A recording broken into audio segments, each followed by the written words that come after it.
So good morning, Bhubaneswar. I'm back to the Breeze restaurant here in the third floor. So this is the restaurant where they serve the daily breakfast. So these are the items for my breakfast this morning, and I have this palak puri, then the masla chicken sausage, and the green peas salt vegetables, and we have fresh fruits, the omelets, and then this spicy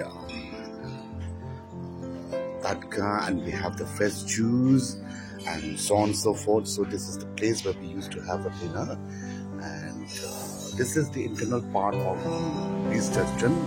And at the other end there is the other part of it, and outside is next in the outdoor.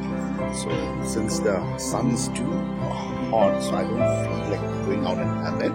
And you can also see the light kitchen there with chefs all around. And these are the buffets. And the ambience of the Breeze restaurant was very, very nice. It's quite spacious and then very quiet kind of a place. It's very quiet kind of a place, and I really enjoy the quietness of the morning. With your delicious breakfast on the table, and it really